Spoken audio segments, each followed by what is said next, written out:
miércoles 6 de noviembre de 1985, a las 11:40 de la mañana, un comando del grupo guerrillero M-19 irrumpió violentamente en el Palacio de Justicia de Colombia.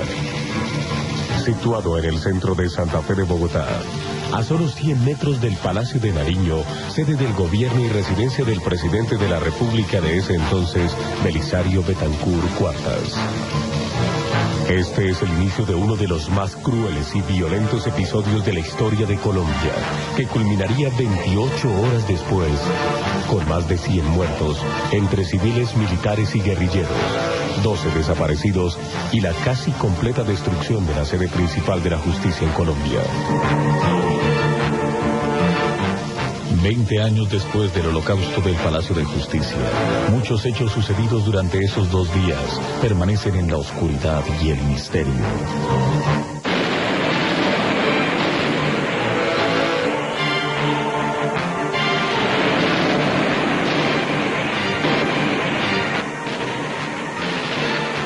El M-19 inicia la operación Antonio Nariño por los derechos del hombre. Unos 35 guerrilleros del M-19, entre hombres y mujeres, entran por el parqueadero del sótano del Palacio de Justicia en 2 camiones llenos de armas y explosivos, aprovechando la escasa vigilancia que hay ese día. Se calcula que hay unas 500 personas a esa hora en el Palacio de Justicia. Los pocos vigilantes y el administrador caen víctimas del fuego de los guerrilleros. La policía, el ejército y otros organismos de seguridad acuden al Palacio de Justicia sin saber muy bien qué está sucediendo. En ese momento, solo el M-19 sabe cuál es el objetivo de ese operativo. Se trataba de ponerle una demanda jurídica al gobierno, al presidente, por incumplimiento de unos acuerdos públicos en donde estaba su firma. Y entonces la operación era básicamente presentar esa demanda jurídica y defenderla ante la Corte Suprema de Justicia y ante el país. Y por tanto colocamos también los principales cuadros, abogados y juristas que tenía el M-19 en ese momento con las armas al hombro. Por eso está el exparlamentario y abogado Andrés Almarales también al frente del operativo. Y está un constitucionalista como Alfonso Yaquín, profesor de Derecho Constitucional de la Universidad del Atlántico allí, y otros. El comando Iván Marino Ospina está bajo las órdenes del guerrillero Luis Otero. El genio de la operación militar, de la idea de coger el Palacio de Nariño y cómo tomar el Palacio de Justicia y cómo tomárselo y cuántos hombres, en qué forma hacer la operación, se debe a Luis Otero, uno de los comandantes de la toma. Luis Otero era un hombre que ya había estado, digamos, en la inteligencia de grandes operaciones del M-19. Él es el que se ideó la idea de la toma en la Embajada Dominicana. Participó en la operación del Cantón Norte, que se llamó la Operación Colombia. Una operación por medio del cual en el 79, casi en los inicios del M-19, un grupo logró hacer un túnel en la ciudad de Bogotá hasta los almacenes de depósitos de armas del ejército y sacó 5.000 armas.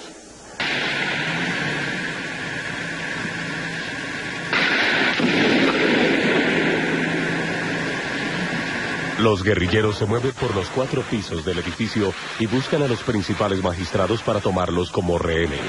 El responsable político era el que había sido nombrado comandante del M-19 en 1985, Álvaro Fayad. Álvaro Fayad, el que toma la decisión de hacer la toma.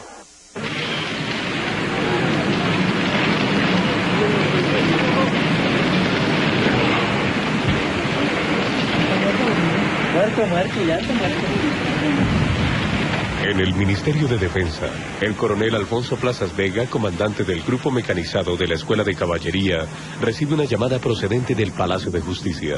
Una voz angustiada dice que se están tomando la Corte Suprema de Justicia. Yo le dije, ¿cómo se le ocurre? Me parecía descabellada una cosa de esas. Sin embargo, siguieron las llamadas y, coronel, se oyen unos tiros. Alerté a la Escuela de Caballería para que formaran de carácter urgente en la plaza de armas porque se estaba presentando un problema muy grave en el centro, en el corazón administrativo de la capital de la República. Había la presunción que el ejército iba a intentar a sangre y fuego retomar el palacio. y por tanto todo el armamento y el equipo de la gente estaba dispuesta hacia mantener la toma. El primer problema consiste en que uno de los 3 grupos no entra por 3 minutos. Ese grupo se salvó. Me fui con 2 vehículos, un vehículo Cascabel, que es el que tiene el cañón de 90 milímetros, y un vehículo Urutú, que es un transporte de personal en el cual teníamos todos los medios de comunicación disponibles entonces. Yo entré a la oficina del general Arias y le dije que salía para la Plaza de Bolívar y que si le propuse, le dije, ¿por qué no nos vamos los 2 al tiempo? Porque nosotros vamos bien custodiados. Me dijo, no, Alfonso, yo me quedo aquí porque yo no voy a moverme hasta que no haya una decisión política.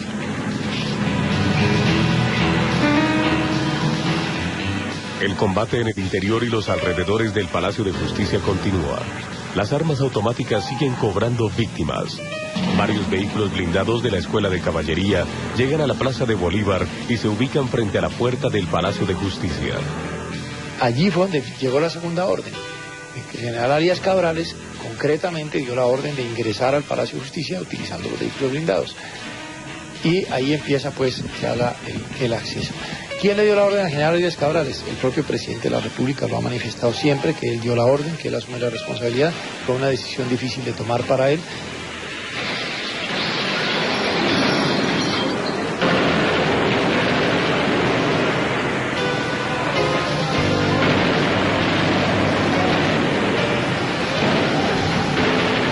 El ejército entendió que estábamos suficientemente armados como para resistirlos si su operación fuese simplemente infantería. Durante días, semanas e incluso meses. Entonces ellos hicieron otra lectura, el golpe hay que darlo con toda la contundencia, no con infanterías o como Fujimori hizo, con labores quirúrgicas de inteligencia que permitiesen la retoma del palacio sin cobrar vidas humanas.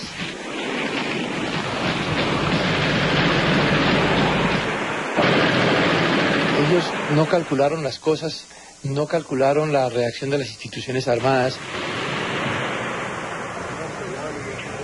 Y aquí viene el segundo problema militar. Los camiones entran a un sótano, la primera parte, allí se bajan, allí comienza la toma, pero las armas antitanques se quedan en el sótano, la gente sube a tomarse los pisos superiores. Cuando va a controlar de nuevo las armas antitanques ya hay un fuego que entra por la puerta e impide que cualquier militante del M-19 pueda recuperar el armamento antitanques.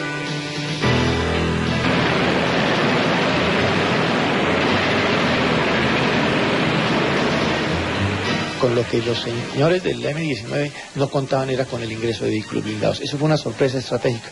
A partir del momento en que los blindados ingresaron, pudieron entrar protegidos en los aparatos blindados, pudieron ingresar los soldados, ingresaron las tropas.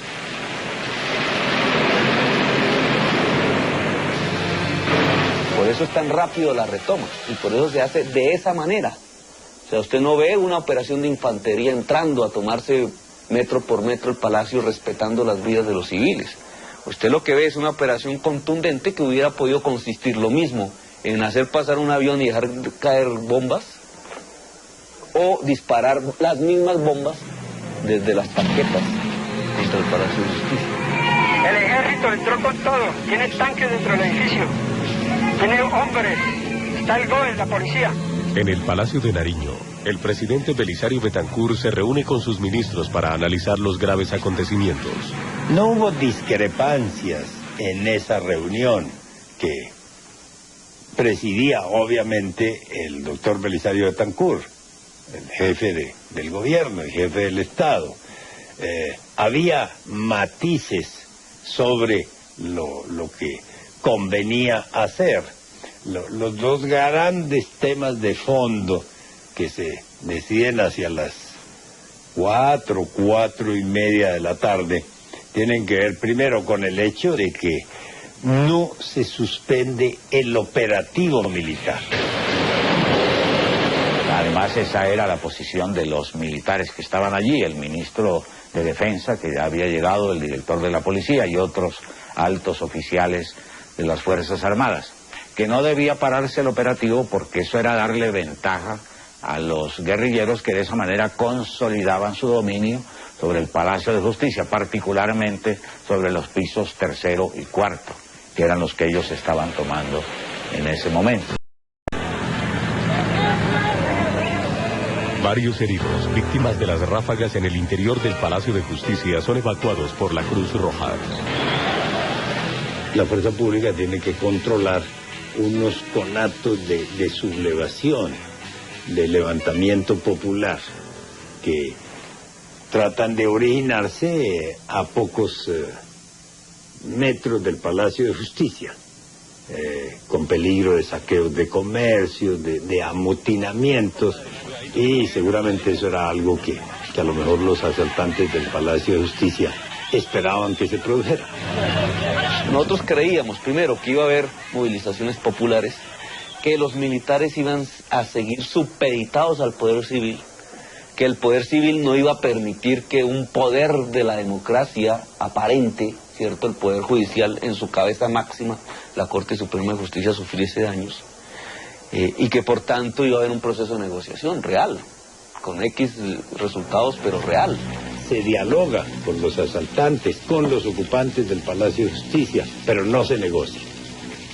Se dialoga en el sentido de que se les dice, y ese es el mensaje claro que se le envía a las personas que se comunican con ellos telefónicamente, se les respeta su integridad física, obviamente el derecho a la vida, y un juicio que no lo adelantará la justicia penal militar, sino la justicia ordinaria.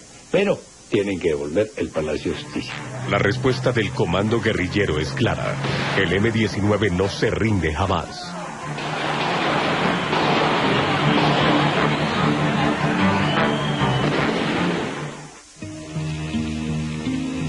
El principal rehén del M-19 es Alfonso Reyes Echandía, presidente de la Corte Suprema de Justicia. Su hijo Yesid Reyes logra hablar por teléfono con él. Me contesta directamente un señor que se identifica como el comandante Otero, al frente de la operación Antonio Nariño por los derechos del hombre. Pues yo me identifiqué también. Él fue muy cortante, me dijo, mire, necesitamos fundamentalmente que dejen de disparar para sentarnos a conversar. Si no dejan de disparar en 15 minutos, aquí nos vamos a morir todos. Yo entonces le dije que si mi padre estaba por ahí, me dijo que sí, que si podía hablar con él, me dijo que sí. Así que yo pues, conversé con él, pero mire, esta gente está interesada en dialogar, pero es imposible hacer un diálogo en medio de los disparos. Entonces lo que necesitamos es que dejen de disparar. Yo le dije, muy bien, yo veo qué puedo hacer por fuera y tú sigues haciendo algo desde la corte. El doctor Reyes Echandía, que en ese momento era presidente de la Corte Suprema de Justicia, llama por teléfono a Palacio y pide hablar con el presidente de la República. El presidente de la República no habla con él, sino que comisiona al comandante de la Policía Nacional para que hable con él. Y habló con él el general Víctor Delgado Mayarino, que era el director general de la policía, y además amigo muy próximo del doctor Alfonso Reyes Echandía. Los dos conversaron. El doctor Reyes Echandía estaba realmente sumido en una tremenda angustia y una preocupación por la suerte que ellos pudieran correr, porque estaban siendo, según él mismo dijo, apuntados con ametralladoras por unos guerrilleros que estaban nerviosos e impacientes, y que querían un cese al fuego. Y le dijo con una voz que realmente resultaba conmovedora en esos momentos al general Delgado que pararan el fuego. Y le decía, Víctor Alberto, tú no puedes permitir que nos maten. Por favor, den la orden de cese al fuego. ¿Por qué no habló el presidente de la República? Fundamentalmente porque se sabía que Reyes Echandía era rehén de los asaltantes. En ese momento no estaba actuando conforme a sus propias decisiones. No era un hombre libre. ¿Ustedes tienen rehenes? Está el presidente de la Corte y varios magistrados. Si el ejército llega a subir aquí al 4º piso, ¿estamos? Al 3er piso, nos morimos todos. ¿Entendido? Me dijo que había hablado también con el director nacional de la policía, que era el general Delgado Mayarino, y según me comentó mi padre, ellos le habían manifestado que la orden de cese al fuego ya estaba dada. Entonces a él le preocupaba un poco en ese momento que, habiéndose dado la orden de no disparar más, según se lo dijeron a él, el director del DAS y el de la Policía Nacional, pues la orden no se hubiera cumplido. Por eso en esa segunda oportunidad me dijo, mire, parece que el problema es de comunicación. La orden la dieron, pero la orden no llega a las tropas que están en Palacio. Esa fue, entre otras cosas, la razón por la cual yo le sugerí en esa segunda llamada que una forma de restablecer esa comunicación que aparentemente no existía era a través de los medios de comunicación. Yo le dije, mira, lo que podemos hacer es salir al aire en un noticiero y decir lo que me estás diciendo, que la orden ya está dada, que es cuestión de que la tropa la cumpla.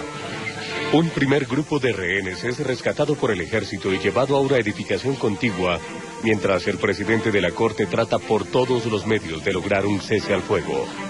Por favor, que nos ayuden, que cese el fuego, la situación es dramática.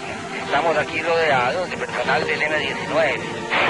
Pero con eso hay una cosa curiosa, y es que la ministra de Comunicaciones de la época se enfadó muchísimo con eso, que era la doctora Sanín, y llamó a varios medios de comunicación a decir que no podían seguir haciendo esa clase de transmisiones al aire.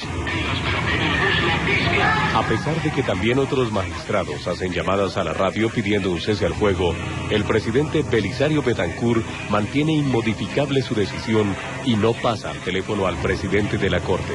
Evidentemente, nunca hablaron el presidente Betancur y mi padre durante la toma del Palacio de Justicia. Presidente, doctor Alfonso Reyes Echandía, cuéntenos, pero ¿qué hay que hacer? Pues que el presidente de la República dé finalmente la orden de que cese el fuego. Inmediatamente. Un momento, por favor, un momento. Oiga, es increíble, habla Alfonso Yaqui, el segundo al mando de este operativo. El presidente de la República no le ha pasado al teléfono al presidente de la Corte y se va a morir porque el presidente de la República ni siquiera con su poder jurisdiccional. Es increíble que el M-19 no es el que se ha tomado el Palacio de Justicia, se lo tomó los tanques del ejército. Es lo increíble, el ejército hizo con sus tanques y aquí están sonando los tiros. Cuando entran en este piso nos morimos todos, sépalo.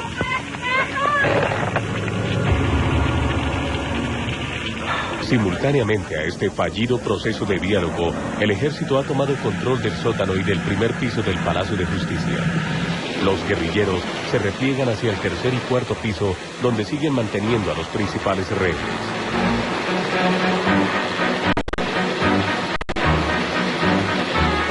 Se ordena a la policía la misión de llegar a la terraza del Palacio con fuerzas especiales transportadas en helicóptero.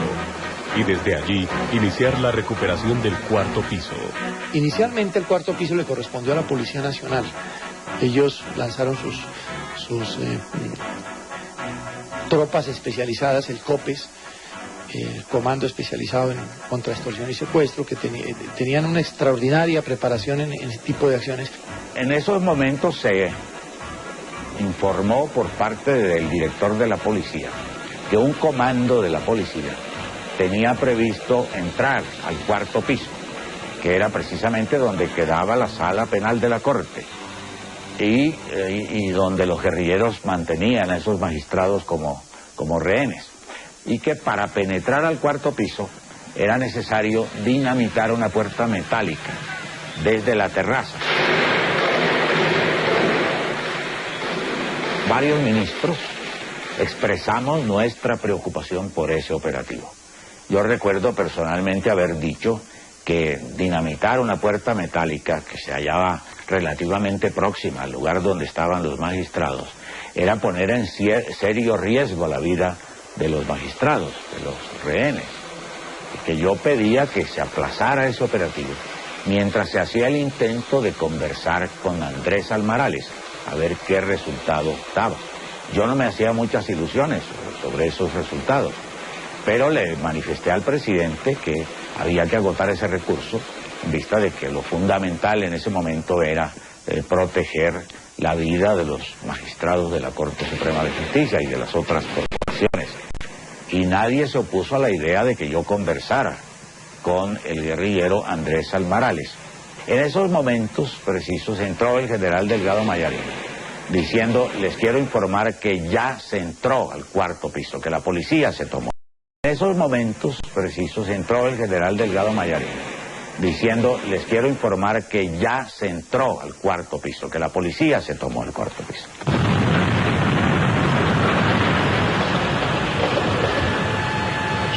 Para mí fue una información sorpresiva, porque yo estaba seguro de que se había acogido la propuesta de que el operativo de entrada de la policía al cuarto piso se debía aplazar. Entonces yo me exalté un poco, protesté, dije: pero ¿cómo? Si aquí se había acordado que se pararía la toma del cuarto piso por parte de la policía, o sea, la recuperación del cuarto piso, si se quiere. El general Delgado Mayarino se quedó un poco pensativo, pero yo continué diciendo: seguro que si dinamitaron la puerta metálica, en este momento están muertos todos los magistrados que se hallaban allí en la sala penal de la Corte. El general Delgado Mayarino dijo: no, pues yo voy a averiguar, yo no creo. Salió de la oficina donde estábamos, regresó a los pocos minutos y dijo: no, no ha muerto ningún magistrado. Resulta que los magistrados fueron llevados por los guerrilleros a un baño que se encuentra entre el tercero y el cuarto piso de la edificación. Y ya la policía entró al cuarto piso. Dije: pero la policía no encontró allí a ningún magistrado, ni vivo ni muerto. Digo: no, a ninguno, ni vivo ni muerto. Cuando cayeron a la terraza e ingresaron al cuarto piso, pues lo recibieron en una forma pues demasiado fuerte, y allí la policía perdió varias personas. Entre otras perdió un oficial extraordinario que tenía la policía, que era el comandante del COPES, que era el capitán Talero Prada. Él entró con su gente, casi todos salieron heridos, y el capitán Talero, y de pronto no tengo precisión, tal vez una o dos personas más, uno o dos agentes más murieron allí. Los momentos posteriores a este operativo no se han aclarado por completo. Parece ser, dicen los policías, encuentran a los guerrilleros colocados detrás de los magistrados que han sido puestos como rehenes, y en ese intercambio de fuego mueren los magistrados, mueren parte de los guerrilleros, como mueren también funcionarios de la Fuerza Pública y de la Policía Nacional. Pues a mí no me presenta ninguna duda el hecho, pues, o la conclusión de que los magistrados murieron en ese momento de la entrada de la policía al cuarto piso, como además lo habíamos advertido que podía ocurrir. El cadáver del presidente de la Corte de él, concretamente, estaba parcialmente consumido por las llamas. Hay casos de otros magistrados que simplemente desaparecieron en medio del incendio, pero en el caso de él era un cadáver reconocible, entiendo, yo no le fui a ver nunca. Y estaba parcialmente consumido por las llamas, lo que me da a entender, primero, que murió antes del incendio, que fue al comenzar la noche del 6 de noviembre, y desde luego que no pudo ser cierto que el director general de la policía haya hablado con él el miércoles en la mañana, como me lo dijo. Yo su muerte la ubico muy fácilmente el 6 de noviembre. Tuvo que ser en el momento en que la policía se toma el cuarto piso, que es la única explicación para que en su cuerpo haya tenido una bala que no es, eso está claro, de ninguna de las armas utilizadas por la guerrilla, y que puede ser, eso no está tan claro, una de las armas utilizadas por el comando de la policía que se tomó el cuarto piso. Y era absolutamente falsa la versión que había dado el general Delgado Mayarino, en el sentido de que los magistrados habían sido trasladados a un baño entre el tercero y el cuarto piso, o a un baño entre el segundo y el tercero, ahora no recuerdo muy bien. Era falsa, él dijo que lo habían llamado para decirle eso, pues era absolutamente mentirosa la versión, porque los cadáveres de los magistrados de la sala penal y de la sala constitucional fueron encontrados en el cuarto piso. De manera que si ellos hubieran estado en el momento del incendio en el baño que se hallaba entre el segundo y el tercer piso, pues no iban a aparecer después los cadáveres en el piso cuarto, además completamente calcinados. La investigación oficial no aclara nada de lo que sucedió en este momento. No se ha establecido una conclusión, como tampoco se conoce el origen del incendio que se inició en las primeras horas de la noche. Yo no creo que de manera deliberada alguien haya producido el incendio. Está clarísimo que el incendio empezó en el cuarto piso. O sea que estos señores llegaron a meterle candela a todos los temas que tenían que ver con la extradición de nacionales a los Estados Unidos por el delito de tráfico de narcóticos, que estaban ahí también archivados en ese mismo lugar. Ningún guerrillero a esas alturas es tan estúpido quemarse el mismo. Y quemar todos los procesos judiciales que había en uno de los pisos de la Corte Suprema significaba incinerarse la columna guerrillera misma con todos los magistrados dentro. Eso sería un suicidio. Bueno, de acuerdo con la versión de los militares, el incendio fue provocado por los guerrilleros, porque ellos hacían estallar unas bombas, no recuerdo ahora cómo se llaman, que son una especie de bombas incendiarias, y que esas bombas provocaron el incendio. Yo conozco otra versión en el sentido de que fue un obús o un rocket. Vi un enorme incendio que hacía que hacia ese lado no se pudiera escapar. La magnitud del incendio era enorme, ya en ese momento. Ese incendio fue posterior a una tremenda detonación que conmovió las bases del edificio y contribuyó a crear una tremenda incertidumbre que no supimos bien qué era. Y deduzco, por lo que vi, que de esa detonación, que parece que fue un cañonazo, se originó el incendio básicamente en ese tercer piso. Esto nos obligó a salir de allí a mano derecha, dentro del edificio, para tratar de alcanzar las escaleras del edificio que iban a los parqueaderos. A las 8:30, sí, ya de pronto comenzamos a oír el crepitar de las llamas y que decir si oía fue lo que era un verdadero incendio en toda la extensión de la palabra. Entonces nos asomamos desde lejitos a la oficina mía y vimos que ya estaba todo completamente en llamas. A partir de ese momento, no se sabe nada de la suerte del presidente de la Corte, de los magistrados del cuarto piso, de los civiles, ni de los guerrilleros que los tenían como rehenes. Cuando yo creía que la posibilidad que teníamos era la de salir por los parqueaderos, que no podíamos salir. Y no podíamos salir sencillamente porque los guerrilleros no dejaban salir por ese sitio. Allí me di perfecta cuenta de que estábamos, todos los que habíamos sobrevivido al incendio en esa parte, que habíamos ido a esas escaleras, estábamos en manos del M-19.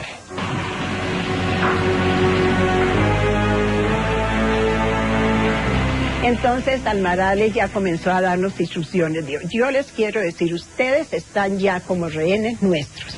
Si ustedes salen con nosotros. Si nosotros no podemos salir, ustedes tampoco pueden salir. Por favor, a los colombianos en el registro cronológico de Noticias 1, las 10:31 de la noche.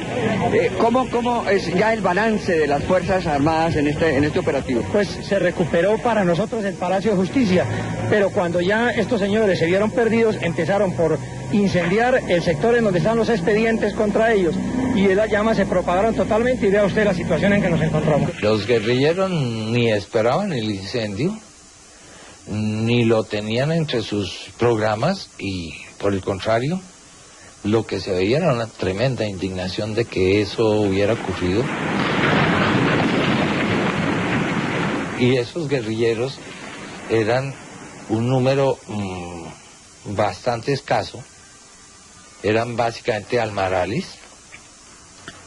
quien los comandaba, 3 muchachas. Esos guerrilleros en este momento, incluyendo Almarales, no pasaban de 10 o 12 personas. Algunos estaban heridos y otros no estaban heridos. La recomendación a los guerrilleros que había en ese momento es que ahorraran municiones, y la impresión que tuve personal es que de ese momento en adelante el problema se presentaba a ultranza, porque la toma era perfectamente comprensible, había fracasado.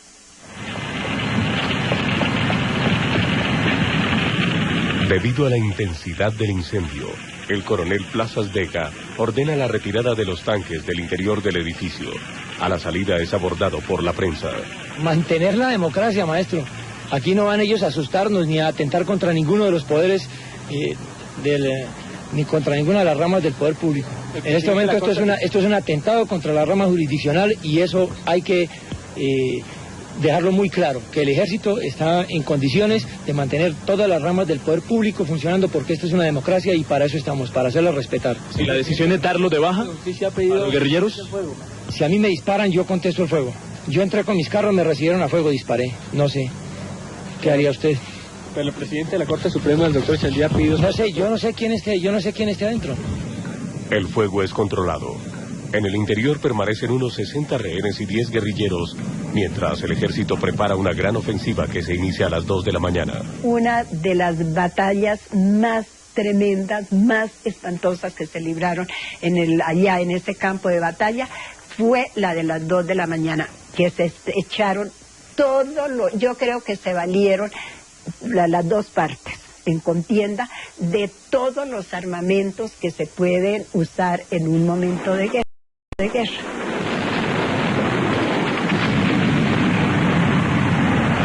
Nosotros permanecíamos botados en el baño sin otra esperanza que no fuera la que no nos acabaran a cañonazos. Sentimos con mucha claridad que parte del armamento del ejército eran los tanques, o había uno que disparaba, tremendo, pero curiosamente daba la impresión de que el ejército disparaba afuera contra nosotros, pero como que no nos localizaban muy bien. Y los guerrilleros salían a enfrentarlos con ametralladoras, con los fusiles Galil y todo eso que tenían para mantenerlos lejos. Pasado un cierto tiempo, recomenzaron los combates, pero ya no en otras partes del edificio como los anteriores, sino contra nosotros, los que estábamos en el baño. Fueron combates muy, muy fuertes y que terminaron, y después hubo un silencio enorme que daba la impresión que en el Palacio de Justicia no quedaba ya nadie, como no fuéramos los que estábamos en ese baño y con ese grupo de guerrilleros.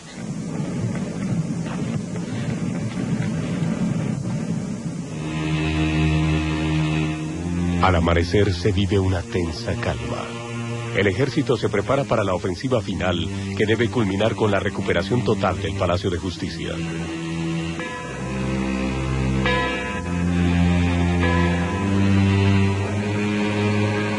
Por ahí a las 5:30 de la mañana entró uno de los guerrilleros con un pequeño transistor y oímos una noticia que decía al país que todos los rehenes habían sido evacuados y que solo quedaban los guerrilleros, y que por lo mismo el gobierno había ordenado la operación Rastillo.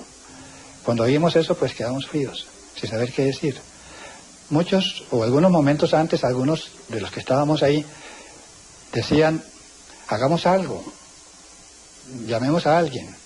Los magistrados que estábamos allí propiciamos una conversación con Almarales para tratar de buscar que ellos de alguna manera se rindieran y que nosotros les podíamos de alguna manera servir para ese efecto. En el curso de esas conversaciones fue constante la posición de Almarales sobre que el M-19 no se rendía jamás. Al fin se llegó a una solución que fue enviar a uno de los que estábamos adentro a poner en conocimiento de la gente que ese ataque del ejército estaba dirigido contra muchas personas que no eran guerrilleros. Gritamos varias veces, a voz en cuello, al ejército que cesara el ataque, que había heridos ahí adentro, que éramos magistrados de la Corte Suprema de Justicia y que dejaran por Dios de disparar. El resultado de esos gritos fue deprimente, porque la única respuesta consistió en dispararnos más fuerte, como si la idea de que no eran guerrilleros todos los que estaban adentro no les produjera el más mínimo efecto. Y un momento después salió el doctor Arciniegas, magistrado del Consejo de Estado. Él logró salir en una pausa del combate, se gritó que iba a salir, salió con un trapo blanco, que por cierto lo suministré yo, que fue mi camisilla interior. Un magistrado de la Corte me dio su camisa para que la llevara como un pañuelo, como una bandera, y en la otra mano, ambas manos en alto, cogí yo mi carnet como consejero de Estado, dejé mi saco ahí y me fui en mangas de camisa, y llegué como anteriormente al borde de la escalera y grité que ¿puedo bajar? Y entonces dijeron de abajo, puede bajar. Entonces yo me puse de pie, levanté las dos manos, comencé a bajar peldaño por peldaño, gritando a cada peldaño, voy bajando, no disparen, soy consejero de Estado, no disparen, voy bajando, aquí voy. Pero eso se me hacía como un siglo, yo bajaba cada peldaño y nunca terminaba, y nadie contestaba. Me cuentan después que oyeron unos balazos y creyeron que me han matado. Lo cierto es que yo llegué hasta el primer piso y había una pared ahí pues que no me dejaba ver el resto del patio, del salón central. Entonces yo grité, ya llegué, ¿ahora qué hago? Entonces me gritaron detrás de la pared, una esquina de la pared, puedes seguir. Y entonces yo seguí despacio también con las manos en alto, y al voltear la escalera vi un grupo de como de 15 soldados que me estaban apuntando todos, apuntándome a mí, y les temblaban las manos de lado a lado. Entonces, pero me dejaron pasar, y había otro recodo, y entonces también pasé ese recodo, y había otro grupo de soldados también apuntándome en la misma forma, y luego me cogió un oficial y me tiró contra la pared, y arrimado a la pared, pues llegué a la parte donde estaban ya los militares. Más tarde me llevaron a la casa del florero, fuera del Palacio de Justicia, y ahí me mostraron una cantidad de álbumes con fotografías para que yo identificara a los que estaban arriba como guerrilleros. Fotos de guerrilleros. Yo en realidad no identifiqué a ninguno. Pero entonces les suplicaba yo que por favor suspendieran la operación Rastrillo, que no era cierta la noticia. Él cuenta que no lo dejaron volver porque le dijeron que era peligroso volver a meterse al Palacio de Justicia. Sin embargo, yo me pregunto, ¿pero peligroso por qué si ya sabían quién era Arciniegas? Que era el que llevaba un mensaje de los señores que estábamos allí adentro como rehenes. Bueno, él no volvió. Ustedes se pueden imaginar cuando ya nos dimos cuenta que él ya no volvía, eso fue espantoso. Ahí sí, en realidad, llegamos a la conclusión de que ya no nos quedaba ni otro camino distinto al de encomendarnos a Dios. Ya han pasado 24 horas desde la irrupción de los guerrilleros en el Palacio de Justicia. El ejército está cada vez más cerca del último reducto guerrillero que tiene en su poder 60 rehenes. El comentario de Almarales es que la salida de Arciniegas no había servido para nada, porque lo que había ocurrido es que el ejército había logrado localizar en dónde estábamos. Y en realidad, de verdad,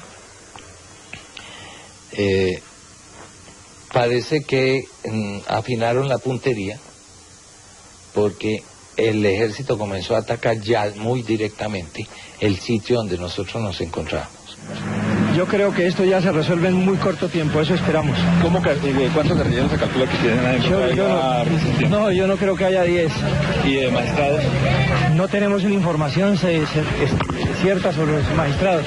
Resultaba inminente un golpe de mano del ejército. Ello vino de que el ejército copó el piso superior, comenzó a botar por las escaleras granadas de fragmentación, que parece que las botaban para que en el vestíbulo del baño en que estuvimos nosotros acabaran con todo, pero en ningún momento se vio que esas actitudes amainaran porque supieran que había rehenes. No, lo que realmente ocurrió es que el ataque del ejército aumentó, fue cada vez más eficiente y puso en últimas al grupo del M-19 que está con nosotros en condiciones en que era inminente la entrada del ejército en el último golpe de mano final. Entrada del ejército que, entre otras cosas, yo suponía que de haber ocurrido, pues nos hubieran matado a todos. Cada momento fue peor y poco a poco condujeron a terminar con el grupo del M-19 que quedaba ahí. Con nosotros en condiciones en que era inminente la entrada del ejército en el último golpe de mano final. Entrada del ejército que, entre otras cosas, yo suponía que de haber ocurrido, pues nos hubieran matado a todos.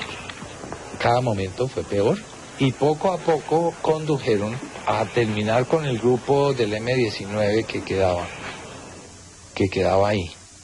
Por ejemplo, yo no volví a ver a algunos de los que salieron primero a combatir el ejército, a mantenerlo alejado. Parece que los mataron. En ese momento se le acabaron las municiones al M-19. Y ahí en ese momento un cambio de actitud del M-19 que fue intrigante. En una primera actitud como de desespero, resolvieron,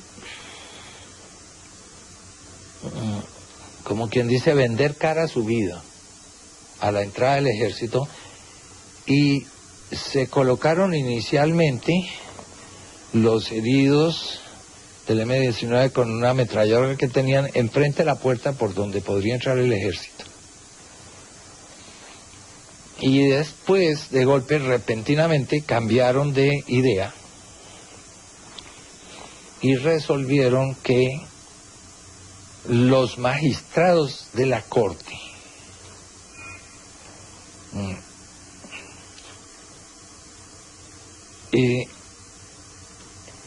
nos hiciéramos enfrente de ellos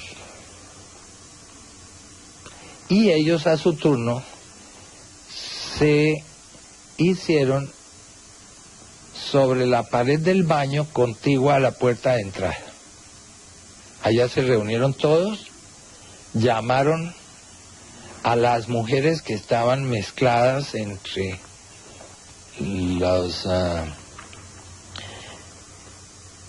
entre todos nosotros para que se hicieran junto con ellos y crearon un grupo todo el grupo de guerrilleros quedó allí y pidieron que los magistrados de la corte, recuerdo yo, nos hiciéramos enfrente de ellos. Yo interpreté ese cambio de actitud de una manera para mí muy clara, que es que la última cosa que iban a hacer antes de vender cara a su vida era cobrar la vida de los rehenes. Y en ese momento hubo una serie de disparos tremendos. Yo recibí un impacto de medio lado, sentí un quemón tremendo y la idea que eran los guerrilleros los que disparaban hizo que primero el disparo me tumbó, yo caí en el suelo pero me estuve quieto, absolutamente quieto. Yo pensé, alcancé a pensar dentro de la incertidumbre que es que uno no sabe qué se siente al estar herido de un balazo como me ocurrió a mí, que si me movía nos remataban. La gente que estaba le pedía al Marales que no nos disparara, que nos dejara salir. Y Almarales inicialmente negó la posibilidad de salida, pero después repentinamente dijo, salgan las mujeres. Y acabando de decir eso, repentinamente dijo, salgan los heridos.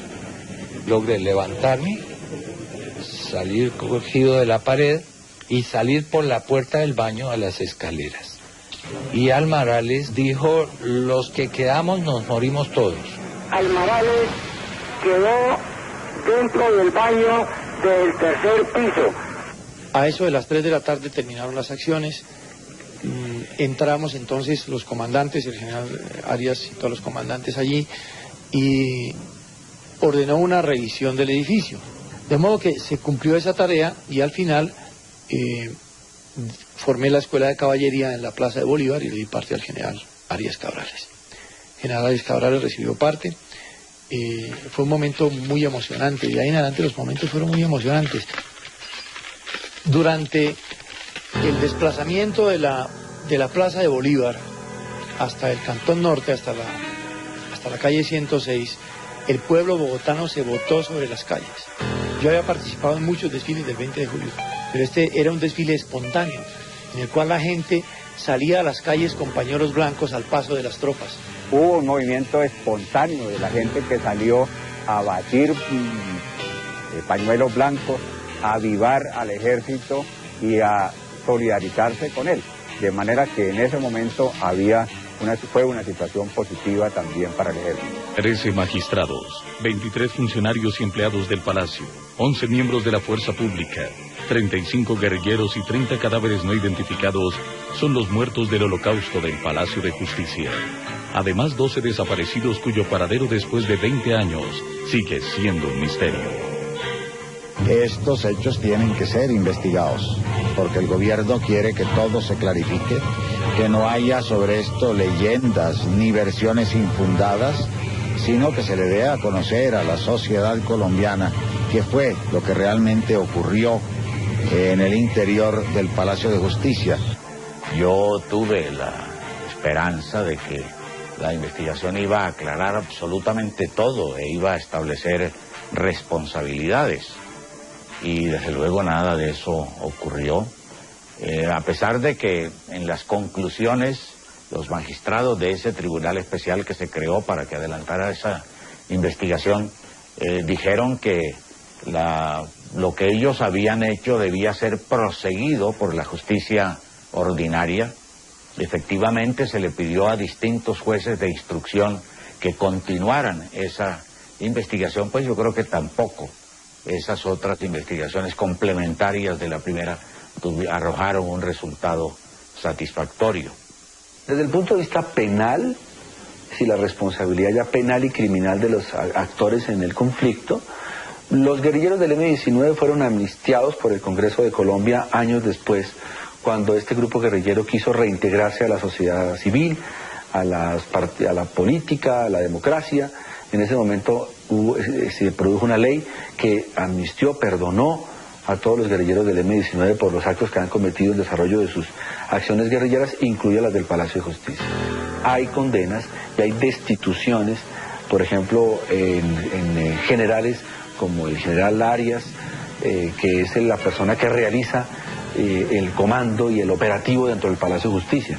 Él es destituido por la Procuraduría General de la Nación años después. Tuvimos que vivir sometidos durante más de 10 años a unos procesos de carácter penal, de carácter administrativo y de carácter de diferentes motivos y de carácter disciplinario para tener sanciones en las cuales pues simplemente se era alguien más dentro del grupo, porque por encima del comandante de la brigada estaban el comandante del ejército, el comandante general de las fuerzas militares, el ministro de Defensa Nacional y desde luego el presidente de la República, que como él mismo lo manifestó al terminar esta jornada luctuosa el 7 de noviembre en la televisión, él asumió la responsabilidad y de una manera explícita manifestó que en todo momento había mantenido el control y no como se ha querido presentar de que hubo un golpe de Estado temporal en el cual las fuerzas militares asumieron el control y tomaron las decisiones. Esa inmensa responsabilidad la asumió el presidente de la República, que para bien o para mal suyo estuvo tomando personalmente las decisiones, dando personalmente las órdenes respectivas, teniendo el control absoluto de la situación, de manera que lo que se hizo para encontrar una salida dentro de la ley fue por cuenta suya, por cuenta del presidente de la República.